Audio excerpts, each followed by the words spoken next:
ఇక నిన్న రేవంత్ రెడ్డి గారు ప్రెస్ మీట్ తోటి మరొకసారి తన అజ్ఞానాన్ని, తనకు సబ్జెక్ట్ తెలియదని తనకు తానే ప్రెస్ మీట్లో రుజువు చేసుకున్నాడు. చిట్టీలు పట్టకపోయి కూడా రాయరాని ఒక శుద్ధ ముద్దైన విద్యార్థి లెక్క ఈ రాష్ట్ర ముఖ్యమంత్రి గారి మాటల తీరు, ఆయనకు నీటి పంపకాల పట్ల ఏమాత్రం అవగాహన లేదని స్పష్టంగా అర్థమైంది.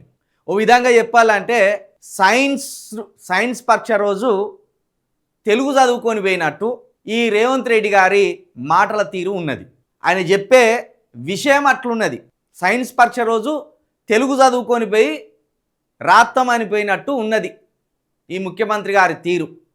ఇక ఆయనకు బ్రిజేష్ కుమార్ ట్రిబ్యునల్కును బచావత్ ట్రిబ్యునల్కి తేడా తెలియదు. ఈ రెండు ట్రిబ్యునల్స్ ఏ ఏ సంవత్సరాలలో ఏర్పాటు జరిగినాయి అనేది అస్సలు తెలియదు. కానీ కాన్ఫిడెన్స్గా ఇప్పుడు మీరు ఈ బచావత్ ట్రిబ్యునల్ ఎప్పుడు ఏర్పాటు చేసింది అనుకుంటున్నారు అని తిరిగి మళ్ళా పాత్రికేయులనే కాన్ఫిడెన్స్గా తను మాట్లాడేది అబద్ధమని తెలిసిన, తప్పని తెలిసిన కాన్ఫిడెన్స్గా ఈయనకేదో తెలిసినట్టు మభ్యపెట్టే ప్రయత్నం చేసి అడ్డంగా దొరికిపోయాడు.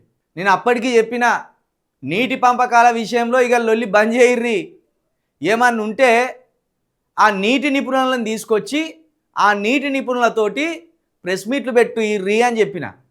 కానీ ఇంటాడా ముఖ్యమంత్రి గారు? ఈనాడు ఆయన నీటి పంపకాల విషయంలో కావచ్చు, ప్రాజెక్టుల విషయంలో కావచ్చు, లేకపోతే నీటి పంపకాలకు సంబంధించిన ట్రిబ్యునల్స్ ఏర్పాటు విషయంలో కావచ్చు, ముఖ్యమంత్రి గారికి కానీ తన మంత్రివర్గానికి కానీ లేదా మొత్తం కాంగ్రెస్ పార్టీలో ఉన్న నాయకులకు కానీ ఈ సమంతం కూడా జ్ఞానం లేదు, వాటి మీద అవగాహన లేదు. అగో ఆ అవగాహన లేనితనం వల్లనే నిన్న నిండు ప్రెస్ మీట్లో రేవంత్ రెడ్డి గారు తలదించుకోవాల్సిన పరిస్థితి ఏర్పడింది. ఇంకా పైగా దీన్ని పవర్ పాయింట్ ప్రజెంటేషన్ అసెంబ్లీలో పెడతామని బీరాలు పోతున్నారు. ఇక గిదీంతోటేనా మీరు కేసీఆర్ని అసెంబ్లీకి రా దమ్ముంటే అని తొడలు కొడుతున్నది? నిన్న ప్రెస్ మీట్ ముందట తొడలు కొట్టబోయేళ్ళు ఆఖరికి చెవులు బిండించుకునే కార్యక్రమం అయింది. కనీసం ఏ ట్రిబ్యునల్లు ఏ సంవత్సరంలో ఎందుకోసం ఆ ట్రిబ్యునల్స్ని ఏర్పాటు చేసిన అనేది కనీస అవగాహన లేకపోతే నీ ముఖ్యమంత్రి చేరికి అవమానం, అది నువ్వు కూర్చున్న స్థానానికి అవమానం అది. కాబట్టి ఈ ముఖ్యమంత్రి గారికి నీటి పంపకాల పట్ల, లేకపోతే ఏ ప్రాజెక్ట్ నుండి ఏ పొలానికి నీళ్ళు వస్తున్నాయి, ఏ జిల్లాకు నీళ్ళు వస్తున్నాయి అనేది కనీసం తెలియదనేది మరొకసారి ఆయనే ప్రెస్ మీట్లో బయట పెట్టుకున్నాడు. నేను అప్పటికి చెప్పిన కేసీఆర్ బయటికి వచ్చి పోయిండు, రేవంత్ రెడ్డి ఫ్రస్ట్రేషన్లో ఏం మాట్లాడుతున్నాడో, ఎందుకు మాట్లాడుతున్నాడో తెలియని పరిస్థితుల్లోకి వెళ్ళిపోయిండు అన్నది నిన్న మరొకసారి రుజువైంది.